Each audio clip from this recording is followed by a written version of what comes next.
Hello guys, and welcome back to my kitchen. So today we are making millet bowls. Yes, so a lot of people ask me in my homemade yogurt video how to make the millet bowls because I added them to my yogurt. Yeah, so here I am showing you how I am making it, how to make it at home from the comfort of your house, of your home. Yeah, so here it is. I have my powder, my millet powder. So this is it. I'm just pouring it in my bowl. If you don't have the powder and you have the seeds or the grains, you can make it into powder yourself. If you can grind it yourself, that's completely fine, but I bought mine already made. This is the powder there, and yes, I'm pouring everything inside the bowl. And now I'm going to need some water. That's all you need: millet, flour, and water, fresh water, and clean hands as well.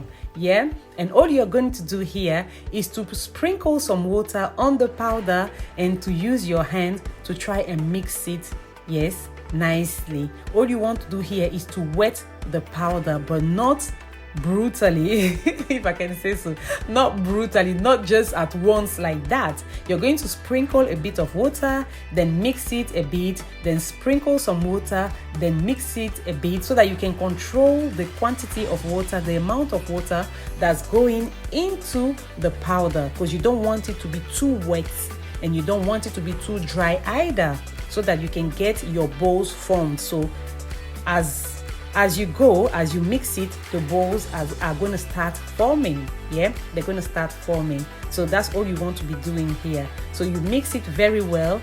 You're sure of the, of the wetness of how wet your powder is, and then you should add more. You add more, and you keep mixing it the way I'm doing it. You see the movements I am making with my hand and all that, and you do it as you go.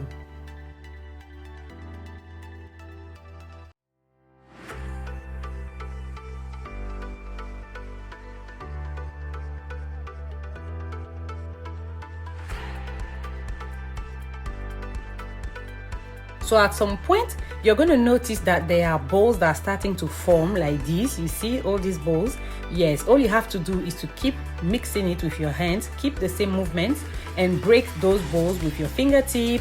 You can get them and break them in between your fingertips, and you keep mixing as you go. That means it's getting wet, but we are not there yet. We are not there yet. So once that is done, you're going to add some more water and keep mixing as you go. A little bit of water you sprinkle and you mix. This, it takes a lot of time. It takes a lot of patience to do your millet bowls at home. Normally you find it on the market. In Ivory Coast, you find it in the market already made. But obviously, homemade is better than anything. So if you can make it yourself, do it, because nowadays we don't trust the market. You don't know what they add to it. You don't know. People do anything for money, right? So the best thing is to do it yourself. So at some point, I decided to put 2 of my hands in there, and it's easier to break those big bowls. Yeah, so as long as your both hands are clean, that's completely fine. Use both of your hands and rub them together. Yeah, and then you can form a bowl like I did. I formed a bowl, and it was able to form a bowl in my hand once I squeezed it. But when I broke it, if you notice very well, it went down like sand. So that means it's still a bit dry for me. Yeah, it's still a bit dry to form your bowl. It's not ready yet. So add some water and keep mixing again as you go. Yeah, if you're not satisfied, you add more water. As you're doing it, as you're mixing it, and as you use your hand to get the powder like I'm doing it, and then you bring it back inside the bowl. Yeah, now just for you to see where the big balls are, you just shake the bowl like I did. When you shake it like that, you will see that all the big balls will come at the top. They will all gather at the top and say yes. Yes, ma. They'll be there and say yes, ma. Yeah, then you use your hand, you collect them, and then you rub them inside your palm as you go. And then once most of them are broken, you get back to your one hand and you keep doing the same movement again, taking it, and throwing it in the bowl, taking it and throwing it in the bowl as I am doing it. I don't know how to explain, to be honest, but I believe you're watching the video, so you are seeing what I'm doing. It's not that hard, but it's very time consuming. That's why if you're doing it, make a lot so you don't do it all the time, right? And as you're doing it, you will see that the bowl will start forming. You will notice a change in your powder. Look at that. If you look very well, you will see that the bowl are starting to form, but they are still very tiny, very tiny. Yes, that means you're getting there. That's just to encourage you and say, keep going. You're almost there. So add a little bit of water if you need to, yeah, and keep working it up, out. Working it up, working it out. Keep doing it. Keep mixing it with your hand. Keep doing the same movement. At some point, I was tired. I had to get a chair and sit down because, yes, usually when I do it, I sit down. I don't stand up. But for the video, I had to stand up just to show you guys properly. But I could not anymore. I had to sit down just to tell you that this is time consuming. Yes, it's a lot of work. So respect our mothers that are selling it on the market because they do a great job. Trust me, they do a great job. Yeah, so this is it. I'm sitting down and I'm working it out, and you will see the result. Yeah, so just in case, just to let you know, maybe that can help as well. Of course that will help, anyways, that will help. So for 1 kg of millet flour, I used 800 milliliters of water. Yeah, okay.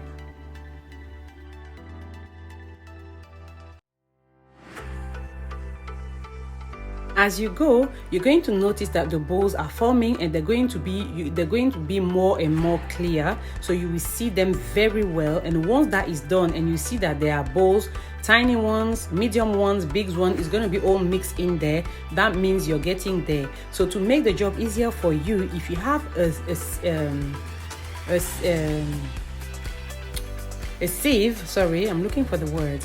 Yes, so if you have a sieve, use it and come and sieve it so you can remove the tiny ones, and then you can see clearly what is left. Yeah, here I'm using this sieve. The holes are small. I have two. The holes are small, and I have one that has bigger holes, so we're going to use both of them.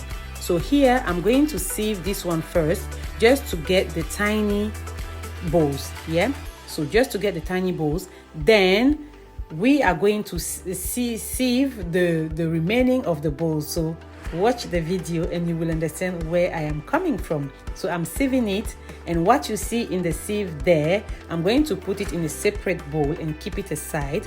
Once I am done with this one, I'll put it on the side, and I'm going to use the sieve that have the bigger holes. Yes, and I'm going to sieve this one that I am setting aside. I'm going to sieve it to get the medium bowls. Yes, and then we will have the big bowls left. So we're going to get 3 sizes of bowls. Yes, now if you do not have a sieve, that's completely fine. Make your bowls and you can use it like that. A mix of medium, small, big is fine. There's nothing wrong with that. You can use that to make porridge, and you can use that to make yogurt. So this is it. This is the tiny sieve that I made, and this is the one that we'll set aside. Now, like I told you earlier, we are going to sieve it. See the difference between the holes? This one has tiny holes, and this one has bigger holes. Not that big, but bigger than the other one. Yeah, so we're going to use that and sieve this one that we'll set aside. Yeah, and we're going to collect the medium bowls, and we will have the big bowls left. That's all you want to do, so you can separate. I like to use the tinier bowls for my yogurt. Yeah, I like to use the tinier bowls for my yogurt, and the medium ones for my porridge. Yeah, that's how I like it, but it's up to you. But like I said, if you do not have a sieve that can do this for you, do not worry, you can use it the way it is. Okay,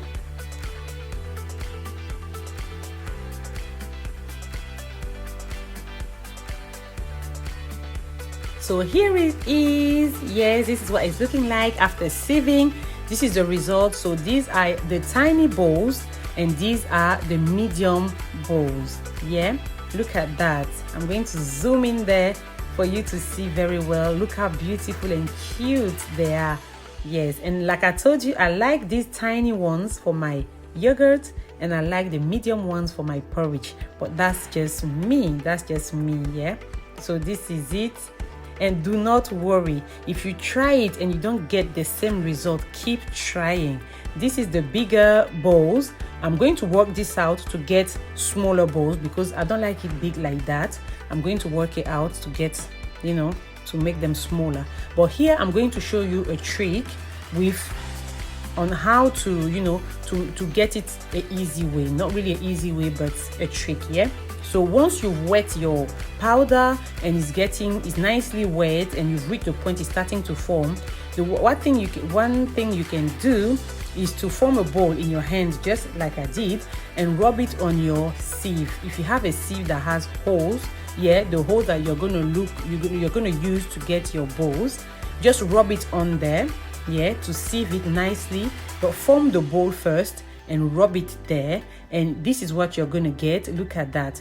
You see, it's a bit like it's going to help you get some pre-shaped balls. Look at that. You see, so that when you start working it out, like using your hand to throw the powder inside the bowl like I'm doing it right now, it's going to be easier and quicker. I don't know if you guys are able to understand me, but I hope you do understand me. It's not easy to explain, trust me.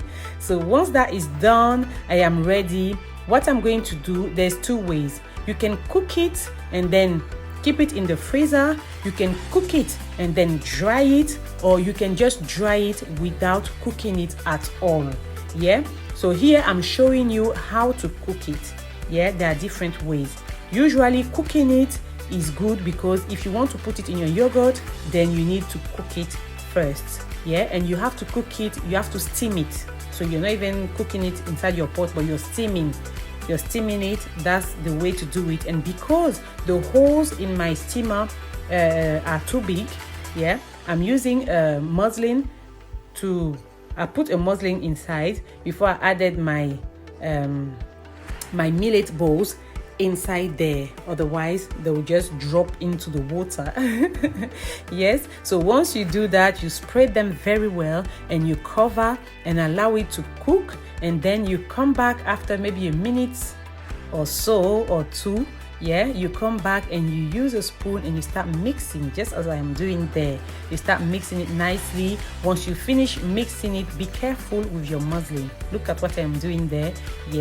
Make sure it doesn't go down too much because you don't want it to catch fire. You do not want your muslin to catch fire. That's not what we want. So be careful, be very, very careful. So once you finish mixing it, spread it back again, cover and allow it to cook again, and come back to mix it from time to time and cook it for about 30 minutes. I cooked it for about 30 minutes and then that is it. You can remove it, spread it into a tray, for it to cool down completely. And once it's cooled, we're going to put it in plastic bags and keep it in the freezer, or we're going to leave it there until the next day for it to dry completely if we want to preserve it outside our freezer. So let's do it.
So if you noticed here, I'm cooking the tinier ones. Yeah, so the first one was the mixed ones. Yeah, it was mixed, but here I'm cooking the tinier ones, and look, it looks like couscous.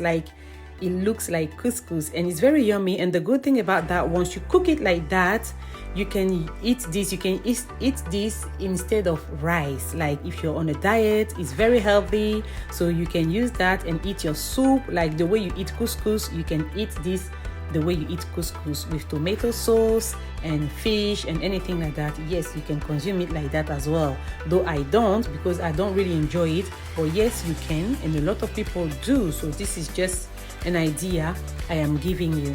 So here is what we got. So this is the one that I did not cook. I'm allowing it to dry raw like that, and this is the perfect one for your porridge. Yes, so the one you're going to use for your porridge, do not cook it. Just allow it to air dry, or use your dehydrator and dry it, and then once it's well dried, put it in a airtight bowl and keep it in your kitchen there, and use it for your porridge. Now these ones are the one that I cooked, both of them. I cooked both of them, so I spread them there. All I'm going to do now is to fill my bags according to the quantities I want, like small quantities, and put it in the freezer, so that the day I need it, I don't have to bring the whole bag, defrost, and put it back. So put it in different quantities and different portions, yeah, and keep it in the freezer. It's either that, or leave it there to dry completely, so that you will not need your freezer. You will just have to put it in airtight containers once they are very dry, well dried, yes, and keep it in your kitchen so they don't spoil. But the thing is, these ones that you cooked already are better for yogurt. They are better for you to add them in your yogurt, not for the porridge. The other one is better for the porridge, the one that you did not cook. Yeah. So this is it. And when you okay, so this one there that you see there, I'm filling my bags with them. They are not really dry, they just cooled down because I just cooked them. So I'm filling my bags and I'm going to put them in the freezer. So the day I want to put them in my yogurt, I just have to leave it at room temperature to defrost, and all I will have to do is to pour it in my yogurt. That is it, because it's cooked and it's ready.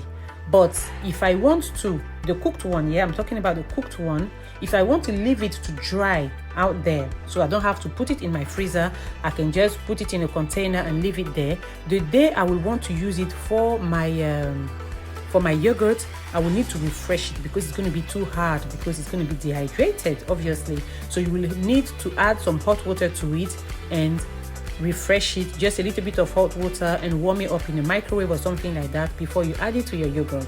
So this is it. This is the tiny ones. Yes, I'm adding to my yogurt. It dried, kind of, yeah, kind of, not fully, but kind of. It's not really dry, and there's nothing wrong with that. As soon as you remove it from the fire, that's fine. You can even add it to yogurt if you want, that's fine. Yeah, and these are the ones that are dried for the next day. So this is the one that I did not cook. I dried it without cooking. It's very dry now. Just pour it in a container and leave it there. Use it for your porridge. Perfect. Yeah. And the other one is the one that I dried. I cooked before I dried it. Yeah, and this one is the one that is best for your yogurt. But like I said, if you dehydrate it like that, so that you can keep it outside your freezer, when you're going to use it for your yogurt, you will need to refresh it with boiling water, or steam it again to refresh it, or add boiling water and put it in your microwave, just like couscous. Yeah, the same way you cook couscous, you will have to cook it like that, just to refresh it, to soften it again before you can add it to your yogurt. Yeah, and now I'm going to show you the bags here, these two bags, because this is the next day. These two bags are the ones that are froze. Yes, that's just to give you an idea what it looks like. So that's what it will look like when you freeze it. So if you need it, you will just have to take it out of the freezer and leave it to defrost at room temperature, and then you'll be ready to add it to your yogurt. You don't need to refresh it anymore. You just add it to your yogurt straight away, because it's not dehydrated. Yeah, I hope you understand everything I said. If you have any question, please ask them in the comment section down below, and I will be happy to answer you. I answer all my comment questions. Anything in the comment section, I'm there and I will reply.